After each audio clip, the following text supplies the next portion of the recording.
Dans cette vidéo, je vais vous expliquer comment résoudre le problème de PayPal, peu importe que ce soit dans n'importe quel pays de l'Afrique. Donc on va voir comment faire pour résoudre certains problèmes de PayPal. Tout d'abord, comment créer un compte PayPal fonctionnel depuis n'importe quel pays non éligible. Il faut dire, j'en ai déjà fait une vidéo là-dessus. S'il y a une nouvelle mise à jour qui s'ajoute, faites-le moi savoir en commentaire. Une fois que vous avez suivi les vidéos, vous allez évidemment créer un nouveau compte, ça marche très bien. Alors, une fois que vous venez de créer votre compte PayPal, alors c'est vrai, il y a des personnes comme ça qui peuvent créer et utiliser PayPal, sa VPN, mais au final, PayPal finira toujours par bloquer votre compte. Moi, j'utilise Touch VPN. Vous êtes libre de choisir n'importe quel VPN, ça va toujours marcher. Cependant, il faut vous rassurer que le VPN fonctionne bien, bel et bien, parce qu'il y a des VPN comme ça qui peuvent se connecter, mais quand vous essayez de vérifier la réelle position, vous allez voir que ce n'est pas exactement le pays que vous avez choisi. Si en aura besoin, le lien sera dans la description en dessous de cette vidéo. Vous allez voir, il y a le lien à savoir plus. Vous allez cliquer là-dessus et automatiquement, vous allez pouvoir télécharger le VPN. Là, je vais ouvrir l'application, puis je vais choisir un pays. Voilà, comme vu que mon code PayPal a été créé vers la France, donc je vais choisir la France comme le pays évidemment que je vais me connecter vers la France. Mais cependant, vous pouvez choisir un autre pays, voilà, en fonction de la création de votre code PayPal. Vous pouvez même choisir un autre pays où PayPal est pleinement pris en charge.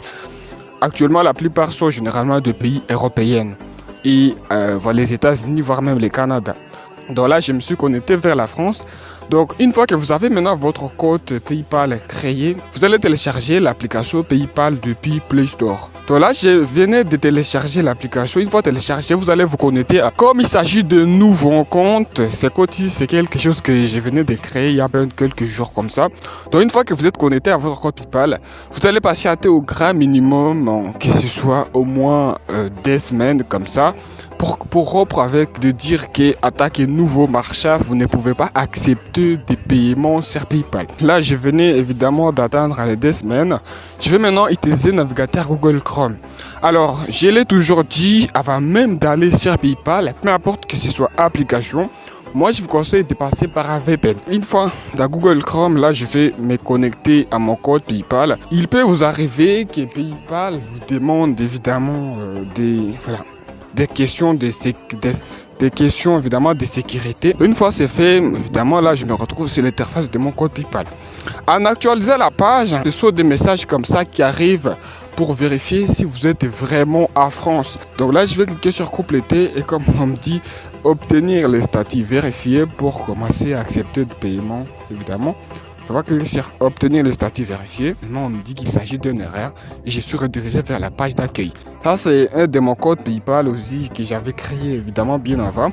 Alors aussi, je voudrais préciser, comme moi, évidemment, je n'avais pas patienté les 2 semaines. J'avais transféré de fonds, attaqué nouveau marchand. Vous pouvez accepter de l'argent, mais en tant que nouveau marchand, la totalité de votre solde ne sera pas disponible immédiatement. Donc quand j'avais transféré de fonds dans ces comptes ici, d'abord PayPal m'avait obligé évidemment de confirmer mon identité.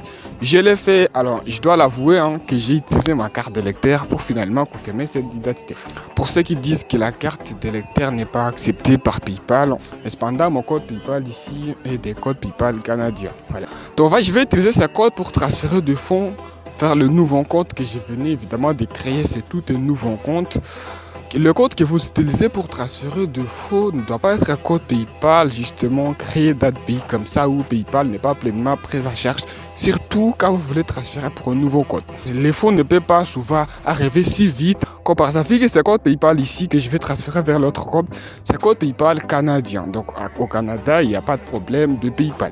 Donc pour transférer de fonds, c'est très simple. On va cliquer sur le petit menu évidemment en haut à droite.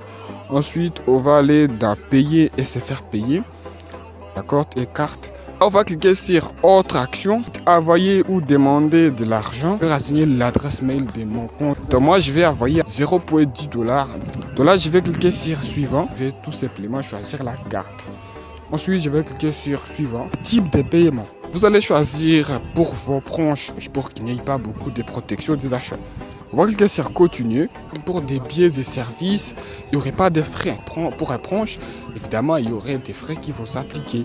Bon, comme c'est un petit test, c'est un petit test, on ne va pas les regretter. Donc là, on va cliquer sur envoyer. Donc maintenant, allons-y voir si cet argent est réellement venu. Et comme vous pouvez voir, évidemment, l'argent est venu exactement 0,08 euros. Donc on dirait que ça ne m'a même pas pris du temps, en quelques secondes comme ça, que l'argent est venu. Donc juste pour vous dire que si vous appliquez exactement ce que je vous dis dans cette vidéo, à moins que vous ne puissiez pas remplir en certaines conditions. Donc si je clique un peu sur le solde, vous allez voir, c'est bel et bien 0,08 euros, voilà, les soldes disponibles et évidemment le premier transaction, et voilà, c'est celui-ci, 0,08 euros. Donc si je me retourne maintenant dans mon navigateur Google Chrome pour voir un peu l'interface du compte, après cela j'ai y abouti au tas de transactions. Je ne me suis pas limité à 0,08 euros, j'avais encore effectué d'autres transactions. En actualiser la page, PayPal me dit évidemment d'envoyer les informations. Donc je vais cliquer sur envoyer les informations. Voilà.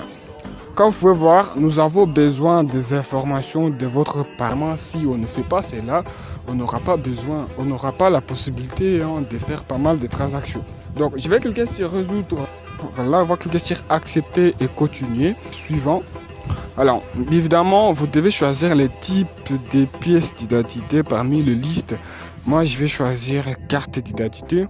Donc là, on va ouvrir l'appareil fantôme et c'est ici que vous devez vous rassurer évidemment que votre image aussi doit être claire. Vous allez scanner votre visage et vous rassurer qu'elle correspond à celle du carte d'identité exactement. PayPal évidemment qui va déterminer si votre image est claire et aussi c'est lui-même qui va valider. Je venais évidemment d'exécuter les étapes. Je retourne sur l'interface de mon compte. Il y a plus ce message qui me dit évidemment compléter votre profil.